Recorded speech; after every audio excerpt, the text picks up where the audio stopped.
Boa noite a todos. Está começando, tanto pelo Facebook como também pelo canal de YouTube da Igreja Presbiteriana Cristo Redentor, terceira Igreja Presbiteriana de Porto Alegre, Rio Grande do Sul. Mais uma edição dos nossos encontros de quinta-feira, Chimarrão com Bíblia.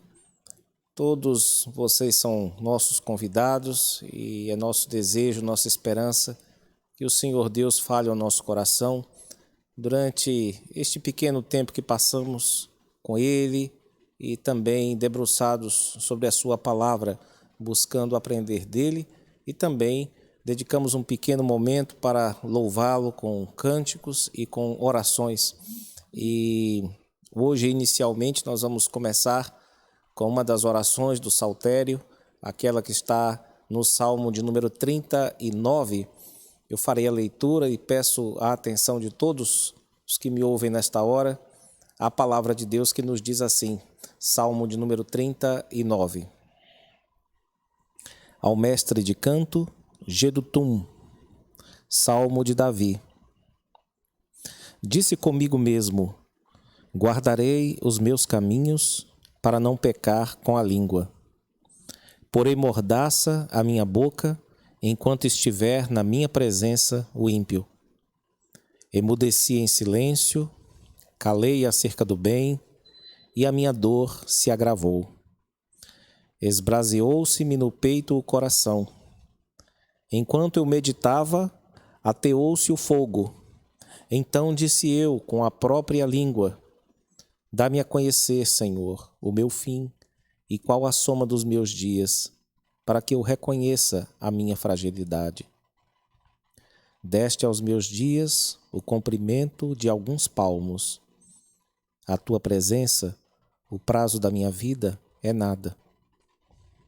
Na verdade, todo homem, por mais firme que esteja, é pura vaidade. Com efeito, passa o homem como uma sombra, em vão se inquieta. Amontoa tesouros e não sabe quem os levará. E eu, Senhor, que espero? Tu és a minha esperança. Livra-me de todas as minhas iniquidades. Não me faças o opróbrio do insensato. Emudeço, não abro os meus lábios, porque tu fizeste isso. Tira de sobre mim o teu flagelo. Pelo golpe de tua mão estou consumido. Quando castigas o homem com repreensões por causa da iniquidade, destróis nele como traça o que tem de precioso. Com efeito, todo homem é pura vaidade. Ouve, Senhor, a minha oração. Escuta-me quando grito por socorro. Não te emudeças à vista de minhas lágrimas, porque sou forasteiro à tua presença, peregrino como todos os meus pais o foram. Desvia de mim o teu olhar para que eu tome alento, antes que eu passe e deixe de existir. Amém. Esse é um salmo que trata sobre temas complexos, difíceis, obscuros até, da alma humana. E é palavra de Deus, é a palavra que Deus nos deu no formato de oração, a oração de um atribulado. E nós vamos tratar sobre isso, iniciando mais um capítulo no livro que temos estudado, para falar um pouco a respeito do desespero humano. Mas antes disso, nós vamos aprender um cântico que fala da nossa maior esperança, é de um Deus que é único, que é superior, que é misericordioso, que é bondoso, que nos ilumina, que nos aquece, que nos protege, que nos guia. Como esse Deus, não há outro. Eu cantarei a primeira vez este cântico, depois nós cantaremos outra vez, na esperança de que aqueles que ouviram da primeira vez cantem também. Vamos cantar.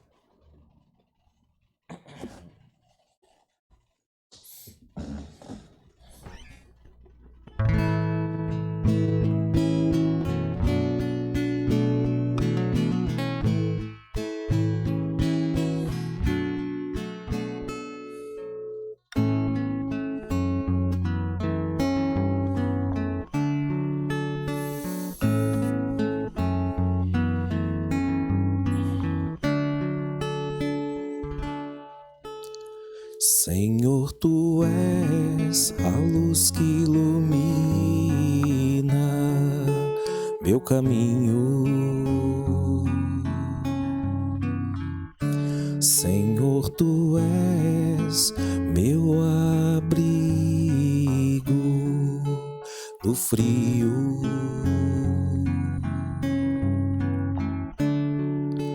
Meu amigo fiel,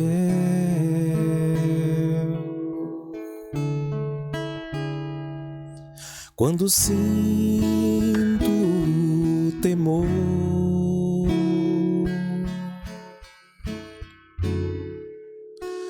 como Deus não há outro, não há outro, não, como Deus não há outro. Não há outro como Deus não há outro, não há outro como Deus.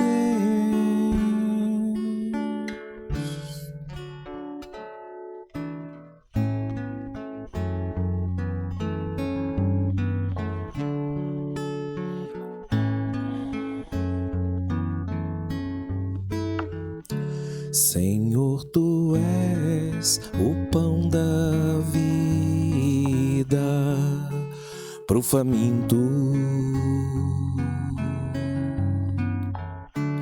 Tu és a fonte da água viva pro sedento.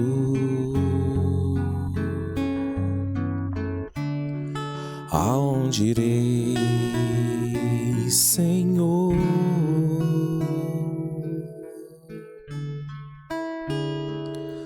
Só em ti encontrei a paz.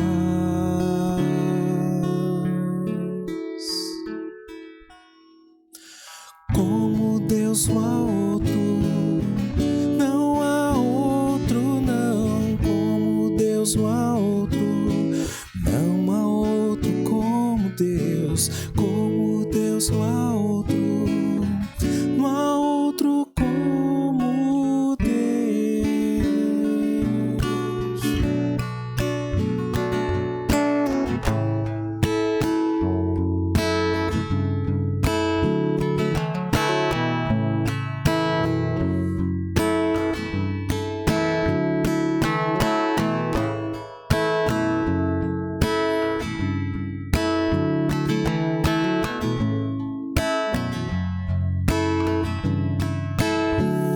Só em ti, Senhor,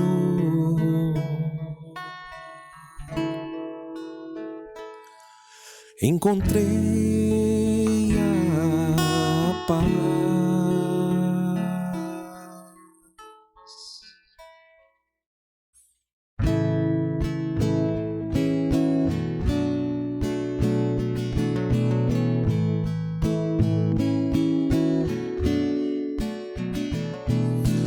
Como Deus não há outro,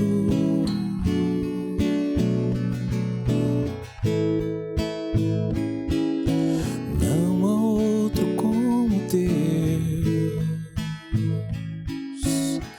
não há outro, não, não há outro.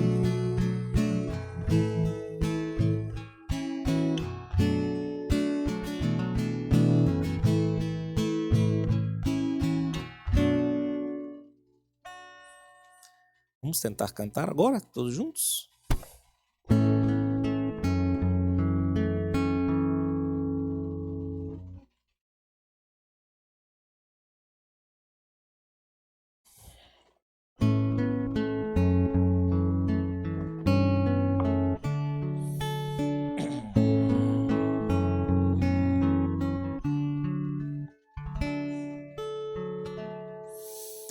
Senhor, tu és a luz que ilumina meu caminho. Senhor, tu és meu abrigo no frio. meu amigo fiel.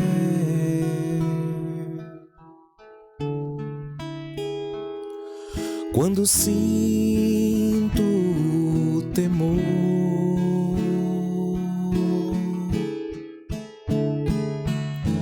como Deus não há outro, não há outro, não, como Deus não há outro, não há outro como Deus não há outro, não há outro como Deus.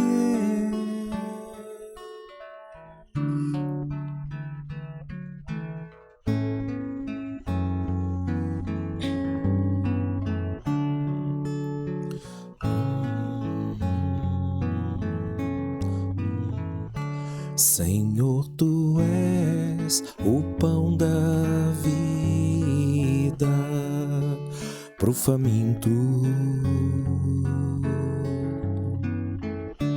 Tu és a fonte da água viva pro sedento. Aonde irei, Senhor?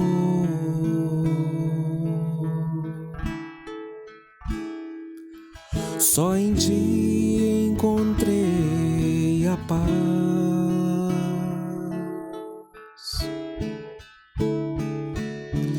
Como Deus não há outro, não há outro, não. Como Deus não há outro, não há outro como Deus não há outro, não há outro como Deus.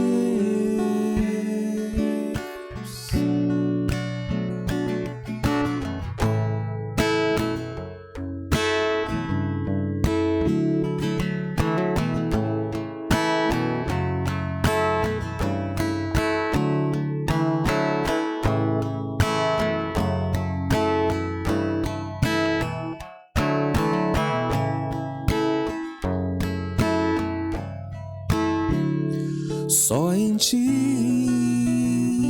Senhor,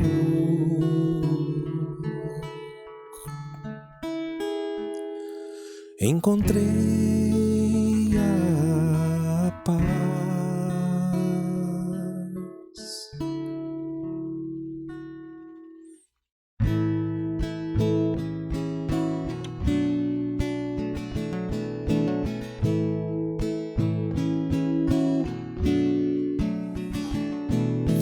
Como Deus não há outro,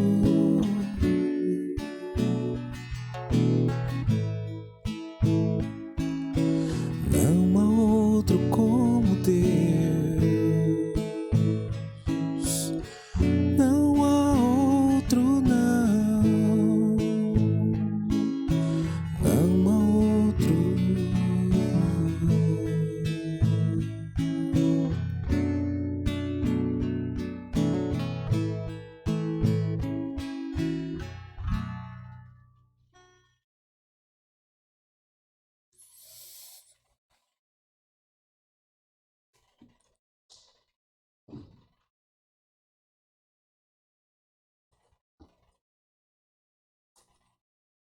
Como Deus não há outro, é confiado nisso que nós ouvimos ao Senhor Deus, pois sendo Ele único, Sua revelação também para nós, para as nossas vidas, é única e vem de encontro perfeitamente à Sua obra criada e tão necessitada dos Seus cuidados, como é o nosso caso. Hoje nós vamos dar continuidade aos estudos do livro O Clamor da Alma e nós entraremos, a partir de agora, no capítulo de número 10, que trata sobre um tema também muito importante a respeito de um dos sentimentos mais difíceis que temos, mais obscuros, mais problemáticos, que é o sentimento de abandono ou o sentimento de desespero ou a perda da esperança.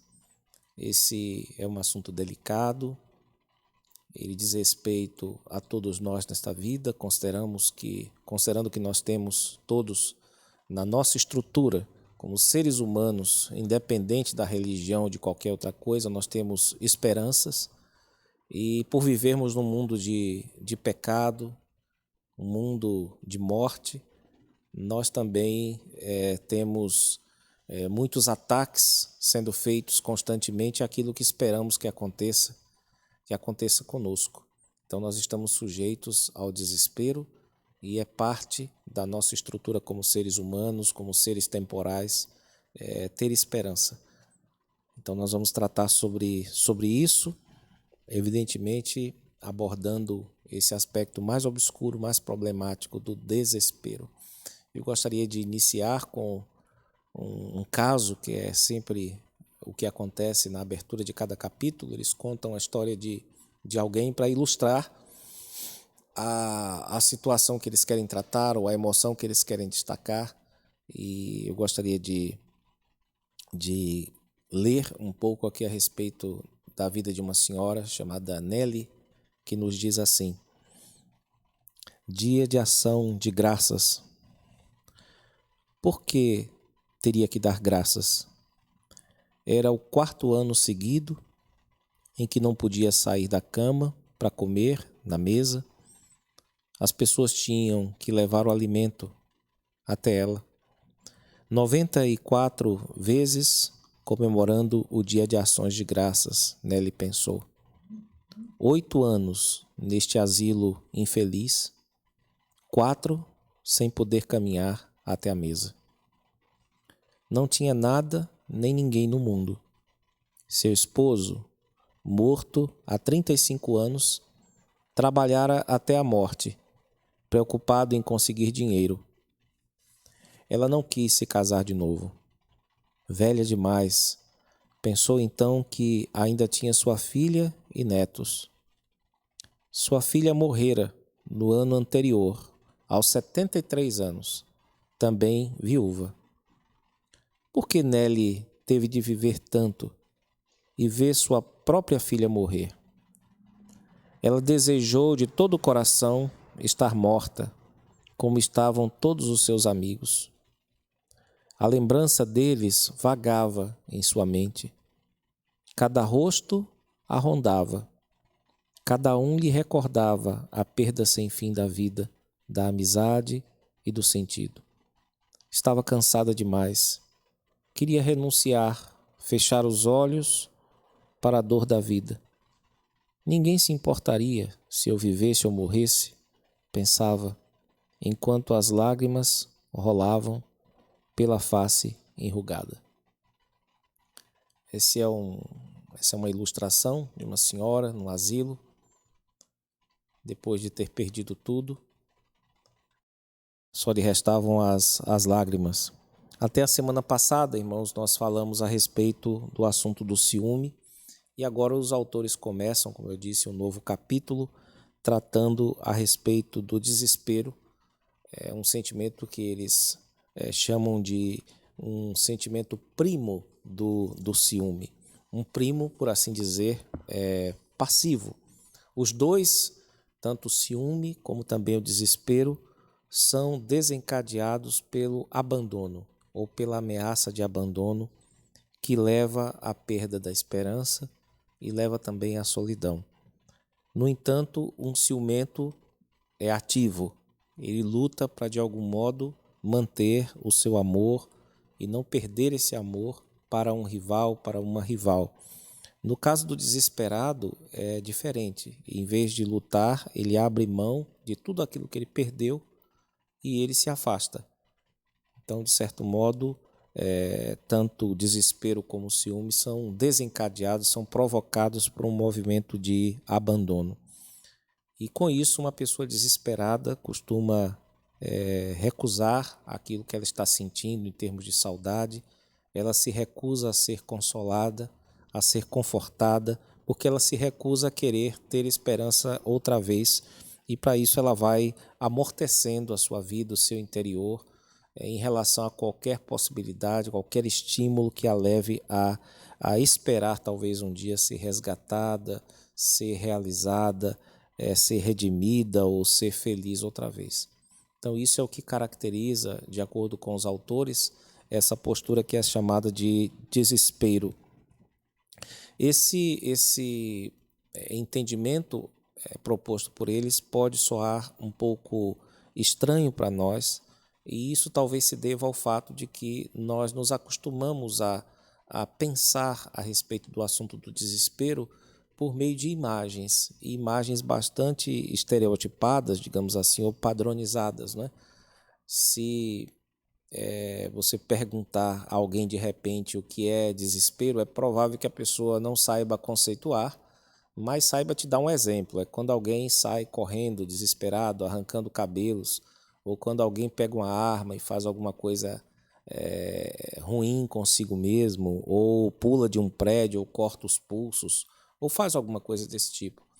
Então nós costumamos mais pensar nesse assunto por meio de imagens, né, que não deixam de ser reais. Essas expressões são expressões de fato de desespero, mas a desistência de esperar por algo nem sempre se manifesta dessa forma tão enérgica, tão cheia de suor, tão cheia de tensão, nem sempre se manifesta assim. Eu gostaria nesse início, fazer a indicação da obra de um autor e de outro também, para demonstrar isso, que o desespero nem sempre se manifesta dos modos que a gente às vezes imagina, ou de pronto imagina que seja, né? Um deles é o Francis Schaeffer. Ele é um pastor presbiteriano já falecido e deixou uma obra muito importante tanto para a defesa da fé, como também para a edificação da igreja. Ele era um pastor de almas e um professor nosso, o reverendo Vadislau Martins Gomes, ele disse certa vez que o Francis Schaeffer não foi o maior dos pastores presbiterianos e nem foi o maior dos analistas culturais, né, das situações da cultura, mas ele foi o maior costureiro entre essas duas áreas. Ele trabalhou como ninguém essas duas áreas, conciliando material disparatado, costurando certas teorias, certas ideias e procurando ser fiel aos padrões confessionais da nossa igreja. Então há essa trilogia, existem mais livros dele, mas ele próprio escreveu que essa trilogia é essencial para quem quer entender o pensamento dele. Os 3 livros são Deus que Intervém, o Deus que se Revela e o livro A Morte da Razão. E, dentre tantas teses que ele defende nesse livro, está uma interessante, que inclusive está aqui no subtítulo do Deus que se Revela, né? Contra o silêncio e desespero do homem moderno, podemos de fato conhecer o Deus que intervém. Ele em um ponto aqui da obra, ele diz que as pessoas, hoje, o homem moderno, tem vivido a sua vida naquilo que ele chama de um calmo desespero. Então, são pessoas que já não esperam mais nada da vida, não esperam que haja nada depois da vida, então elas sabem que não podem esperar muita coisa dessa vida, que a qualquer momento elas podem morrer, mas elas tentam se focar nesse presente constante com o fim de escapar daquilo que elas chamariam de um fim inevitável, não é? Seria mais ou menos aquele esquema de só tem a doença quem faz o exame, né? Então eles evitam examinar essas coisas e assim eles convivem com o problema da sua falta de esperança como se ele não existisse, não é? E ele trabalha isso aqui como poucos analistas culturais da nossa igreja, mostrando que de fato o ser humano sem Deus é por natureza alguém sem esperança, como Efésios fala, né? Paulo fala aos Efésios no capítulo 2, a partir do verso 11, né?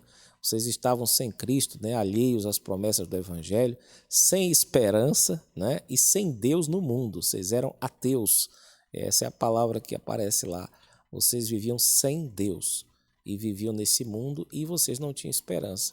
Só que quem disse que a pessoa sem esperança precisa ficar arrancando o cabelo, né? Ela pode muito bem ir para o shopping, né? Ela pode muito bem ir para uma academia, E ele disse que assim elas vão levando suas vidas, num calmo desespero. Então, eu estou citando a obra do Schaeffer já para quebrar essa ideia, caso ela se encontre nas nossas mentes, de que o desespero só tem uma face. Não é assim. O desespero tem muitas faces e a nossa igreja, muitos irmãos da nossa igreja já vêm trabalhando a respeito desse assunto. Uma das fases que nós temos, eu cito aqui um grande autor sul-americano chamado Juan Rulfo, num romance dele, Pedro Páramo. Ele tem vários romances escritos e ele é um dos pais do realismo fantástico sul-americano, aqui é a edição espanhola, da sua obra Pedro Páramo, que é uma das obras assim que reflete a maior expressão de desespero talvez que eu já tenha presenciado, digamos assim, lendo, estudando uma obra, foi essa daqui, porque ele trata praticamente os personagens dele são todos mortos, todos estão lidando com a vida, mas no fundo já estão mortos. Alguns não sabem disso, alguns já dialogam nos túmulos mesmo, a conversa toda roda em cima disso. Eles sentem a chuva como cadáveres sentem. É difícil até de explicar a coisa, porque é um negócio tão surreal, tão louco, que você só consegue discernir esse fundo. É que nós estamos tratando aqui com a categoria de desespero que não leva em conta Deus e que de algum modo acredita numa sobrevida, numa vida após a morte, mas uma vida como se a pessoa estivesse viva dentro de um cadáver, que é o dela próprio. Então é um negócio até complicado de explicar, mas é um modo de vocês perceberem, caso vocês tenham interesse em ler essa obra, que existem variedades de desespero que talvez te surpreendam e até te divirtam, pelo menos enquanto ficção. A realidade é outra coisa. Então eu gostaria de deixar esses dois títulos, na verdade é um só, é a tradução do português, do espanhol, aliás, do português, e essa obra do Schaeffer, que já há algum tempo mostram, eles não são autores recentes, mostram que o desespero tem mais do que uma face. Na verdade, tem várias, não tem apenas aquela apavorada, tal, que a gente costuma associar à palavra, não.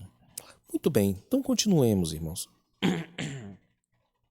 Assim como com outras afeições, o desespero também possui uma gradação ou um espectro que eles consideram aqui, e eu gostaria de ver com os irmãos um por vez. Né? Primeiro eles falam aqui de pesar, depois eles falam que o pesar pode se tornar em tristeza, depois isso pode aumentar em termos de grau e se tornar depressão, e finalmente pode vir a ser desespero. Né? Então é assim que eles categorizam: pesar, depois tristeza, depressão e desespero. E eles descrevem do seguinte modo cada uma dessas gradações, dessa escada aí, né? Que vai levar ao desespero. Primeiro eles falam do pesar como sendo aquilo que descreve um leve desapontamento pela perda. Isso seria um pequeno peso que você carrega. Por exemplo, você tinha uma certa capacidade quando você era pequeno, quando você era adolescente, e você não quis desenvolvê-la. Mais tarde você descobre que talvez uma pessoa que fez aquilo, que se exercitou, faz aquilo hoje melhor do que você. Ou faz pior, mas as pessoas a admiram muito por aquilo e você sabe que poderia ter feito melhor do que ela. Você não fica desesperado, você não quer se matar, não quer morrer por aquilo, mas você sente um pouco de pesar, você sente não ter se dedicado àquilo. Ou a uma arte, ou a um esporte, ou a uma dessas áreas em que você sente que perdeu alguma coisa do caminho que poderia bem ter aproveitado. Então você sente aquela coisa, aquela tristeza mais leve que é chamada comumente de pesar, é assim que eles definem, né? E a perda costuma ser leve porque você tem compensações, né? Você deixou de estudar música para fazer outra coisa, que era a sua praia mesmo. Você deixou de jogar bola ou vôlei, o que quer que seja, porque você tinha outros interesses, né? mesmo tendo uma certa habilidade naquelas áreas, e você vai lidar com isso. A vida é cheia de perdas e ganhos, e você vai certamente se confortar ou se consolar com o fato de que você deixou algumas coisas para trás, mas você levou também algumas coisas com você, e isso serve como compensação, né? Você fez outras coisas que eram boas. Em segundo lugar, eles nos falam a respeito da tristeza. A tristeza já é uma coisa mais complicada do que o pesar. O pesar é bem simples, né? Como vocês percebem. E eles dizem assim a respeito da tristeza. A tristeza alcança uma profundeza muito maior em nossas almas. Sendo um vazio suscitado pela perda, a tristeza pode nos fazer chorar de um modo que o pesar não pode. A tristeza é uma percepção verdadeira de que o mundo não é o que devia ser. Mas muito embora seja às vezes intensa, a tristeza também é só um gosto de perda. Ela vem e vai, normalmente ligada a uma causa específica. Então, eles citam como exemplo quando um filho que você tem, depois de ter sido criado, ter se preparado para voar, digamos assim, para ir embora, ele vai embora. E você sabe que isso é a vida, vamos dizer assim. Mas você sente bastante e você, de algum modo, palpita para você mesmo que aquilo não precisava ser assim. Ele poderia morar mais perto, né? Poderia ficar mais próximo de você. E você sente aquela perda. Você pode sentir também a perda de um amigo, uma pessoa que te entendia como poucas pessoas, mas que agora, mesmo com a tecnologia, não é a mesma coisa. Ele vai ter outros amigos lá presenciais, vai ter um tempo preenchido por outras coisas, e você não vai estar, pelo menos presencialmente, mais com ele. Isso também pesa. Existe consolo nessas coisas, né? Quando elas partem de coisas que têm a ver com a estrutura da vida. Mas ainda assim é uma situação difícil. E isso pode também ser ligado ou estar ligado à perda de algo de valor para você. Quando você perde um dinheiro, ou quando você perde uma casa, você sente que aquilo não é o fim do mundo. Mas ao mesmo tempo você entende, você consegue compreender que você perdeu algo, aquilo ali tem uma importância, e você assim se torna ou se sente uma pessoa triste. Quando essa ruptura se dá por meio da morte, aí a coisa se torna pior. E nós estamos caminhando para um nível mais abaixo, né? Ou mais profundo de tristeza. Algumas separações que as pessoas passam, causadas por desentendimento ou pela morte, aí já tem um alcance mais profundo, mais complicado de superar, não é? Porque aí já envolve, além da separação normal, física, espacial, envolve também separação mais interior, não é? Que diz respeito aos sentimentos humanos, então é mais complicado. Mas ainda assim, essas coisas não consomem a sua vida. É possível que a pessoa se recupere, e é algo diferente, por exemplo, da depressão, né? A depressão já é uma coisa complicada. Eu acho que eu já mencionei aqui que essa palavra é uma metáfora, né? Uma figura de linguagem oriunda da geologia, né? Que são, na geologia é o estudo daqueles espaços grandes que ficam entre as montanhas ou entre grandes rochas, que são as depressões, aqueles buracos que parecem que não tem fundo, né? E essa foi a figura que os estudiosos encontraram para descrever uma pessoa que se encontra nessa situação. É claro que é uma figura bem elástica, porque os sintomas, o modo de manifestação é bem diferente de pessoa para pessoa, mas eles encontraram nessa coisa de se sentir num buraco, de precisar sair daquilo ali e não conseguir, como sendo uma figura apta para captar a sensação ou a emoção ou o sentimento de depressão. A respeito disso, eles dizem o seguinte: às vezes, dizemos com pressa demais, estou deprimido, quando na realidade o que queremos dizer é que estamos tristes. A depressão é muito mais séria e paralisadora do que a tristeza. Poderíamos caracterizá-la como um estado contínuo da mente, em vez de um estado temporal que diminui o ânimo. A depressão pode ser identificada pela insônia e a incapacidade de se concentrar em qualquer coisa. Os esforços parecem inúteis, porque parece que nada ajuda ou proporciona significado na realidade. No processo do pesar até a tristeza e daí para a depressão, o sentido de perda está cada vez mais ligado ao afastamento da esperança. Ficamos sem energia e vontade para viver e não podemos desfrutar da vida.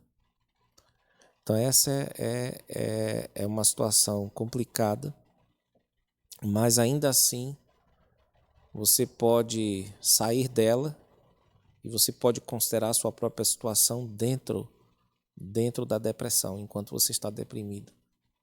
Esse ponto é um ponto pacífico. Você consegue conversar com certa tranquilidade com alguém deprimido. Você consegue entendê-lo, não consegue compreendê-lo, mas consegue entendê-lo e ele também consegue te entender. Mas agora eles nos falam de uma camada mais profunda dessa escada, que nós chamaríamos de escada infernal, no sentido em que desce, de inferno, que é o desespero. Eles conceituam desse modo o desespero.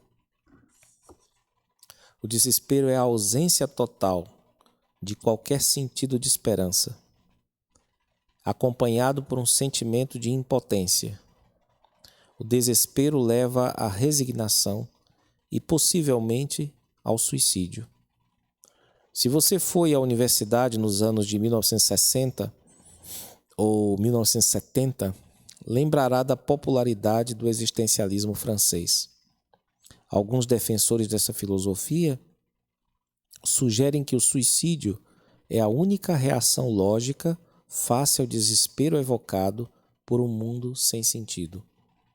O desespero olha ao mundo e observa seu vazio, ou seja, a falta de verdadeira intimidade relacional e a escuridão total da morte, concluindo que a vida não é digna.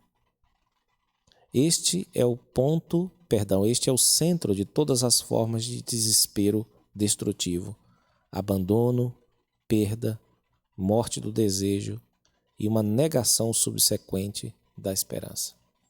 Aí você tem aquele processo que culmina muitas vezes no suicídio. As pessoas se matam, sobretudo porque desta vida elas não esperam mais nada. E já houve quem defendesse isso, ainda há quem defenda isso, como uma conclusão lógica da vida.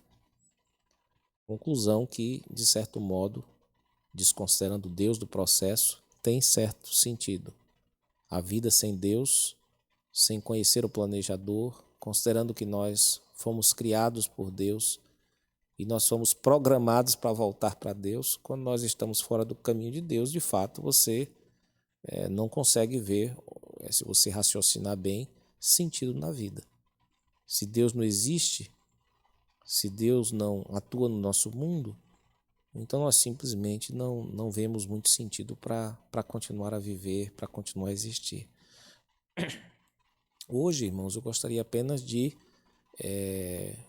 assentar, junto com os autores aqui, as bases daquilo que eles vão tratar ainda, que é esse desespero, que eles chamarão de desespero de tipo injusto, porque existe um desespero que nós devemos ter.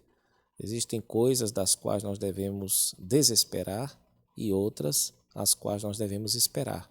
Mas agora nós estamos falando desse sentimento mais obscuro, mais difícil, mais complicado, que é o desespero destrutivo. E eu gostaria de recapitular esses 4 passos, os 4 degraus que levam a essa situação. Segundo eles dizem, portanto, o desespero é o primo passivo do ciúme. ambos são desencadeados pelo abandono. Toda vez que as pessoas são abandonadas, elas procuram recuperar o objeto que a abandonou por meio do ciúme, ou elas abrem mão desse objeto, reagem a isso, desistindo de cultivar uma esperança de reaver aquilo que ela está perdendo. Existem gradações no desespero, e essas coisas não ocorrem do dia para a noite e nem necessariamente levam uma a outra. Às vezes o fluxo pode ser interrompido, né? O pesar não necessariamente leva à tristeza, embora possa levar. A tristeza não necessariamente leva à depressão, embora possa passar para esse ponto. E a depressão não necessariamente passa a ser desespero, embora possa sim se tornar. Então é sobre isso que nós vamos tratar na próxima semana, vamos dar continuidade, e hoje nós vamos apenas ficar neste ponto da definição de termos, né? Para termos clareza a proporção em que formos caminhando neste capítulo de número 10. Nesse momento, encerrando o nosso estudo, nós vamos orar ao Senhor Deus, suplicar a sua bênção sobre nós. Nós vamos orar por alguns pedidos costumeiros já.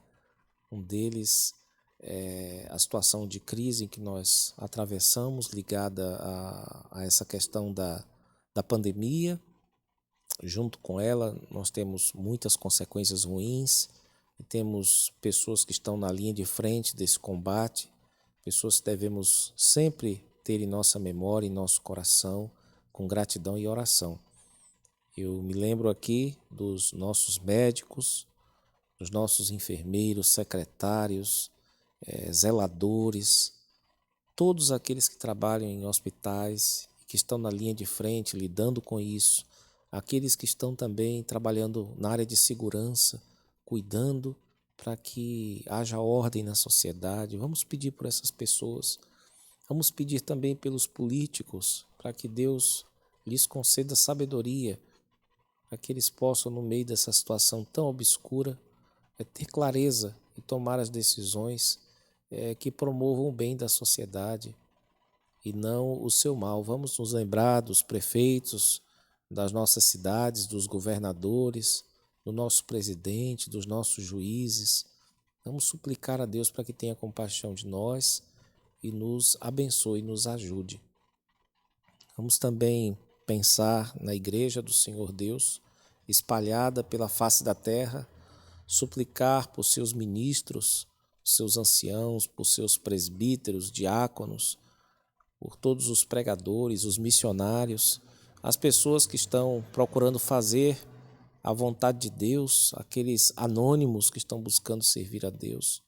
Vamos nos lembrar também dos que estão em dificuldades financeiras decorrentes da crise. Lembremos-nos dos nossos empresários, dos nossos comerciantes. Vamos pedir a Deus por tudo isso.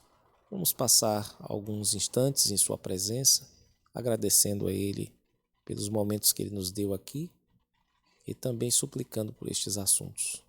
Falemos com o Senhor Deus durante alguns instantes. Oremos.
Oremos mais uma vez. Deus Todo-Poderoso, nós agradecemos pela honra de ter passado um tempo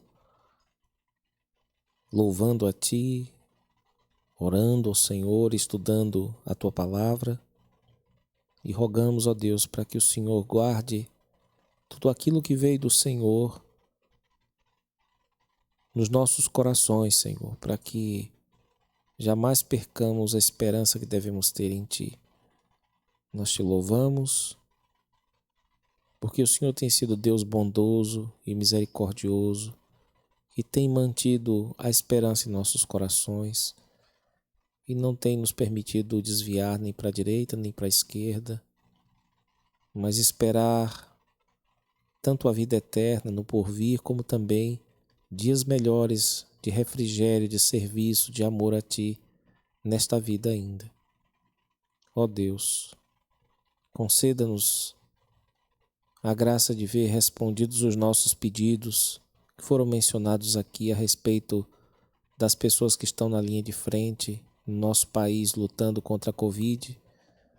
Pedimos pelos nossos governantes para que o Senhor lhes conceda o reto juízo, a fim de que eles tomem as decisões apropriadas, que tragam bem à nação, Senhor. Rogamos-te, Senhor, para que Tu punas os culpados, aqueles que têm se aproveitado desse momento delicado da nação para fazerem o mal. Ó Deus, livra-nos dessas pessoas. Revela, Senhor, mostra essas pessoas, ó Deus, e que elas sejam punidas. Seja um tempo de depuração também para a Tua igreja. Conceda, Senhor, aos Teus servos a graça de se fortalecer em Ti nesses tempos difíceis e passarem por essa tribulação como cristãos, a fim de saírem dela fortalecidos. Pedimos-te, ó Pai, que o Senhor nos perdoe pelas vezes em que negligenciamos a vida de piedade diante de Ti, Senhor. Reconhecemos, ó Deus, que temos falhado diante do Senhor e precisamos ser mais dedicados à vida de santidade. Pedimos, ó Pai, pelas pessoas que têm sofrido, adoentadas, aquelas que estão em tratamento, aquelas que estão sentindo dores agora, Senhor, aquelas que estão enlutadas, ó Pai. Tem misericórdia, Senhor, dos que perderam filhos, ou pais, ou avós. Tem compaixão dessas vidas. Console seus corações, ó Deus. Tome em Tuas mãos, Senhor, aqueles que estão enfermos nos hospitais ou em casa. Tome em Tuas mãos também aqueles que estão com prejuízos financeiros, ó Pai. Aqueles que têm sua mente invadida por pensamentos macabros, ruins, horrorosos. Tem compaixão, Senhor. Pedimos, ó Deus, para que essas pessoas atribuam todo o bem que recebem a Ti, Senhor, para que possam jamais desanimar e buscar de novo em Ti os bens que perderam. Pedimos, ó Deus, para que o Senhor conforte seus corações e desvie de seus pensamentos, ó Deus, tudo aquilo que quiser entrar neles para prejudicá-los, ó Pai, ou para prejudicar seus filhinhos, seus parentes, ó Deus. Pedimos, ó Deus, que o Senhor dê calma aos cidadãos, ó Deus. Dê a eles a sabedoria necessária.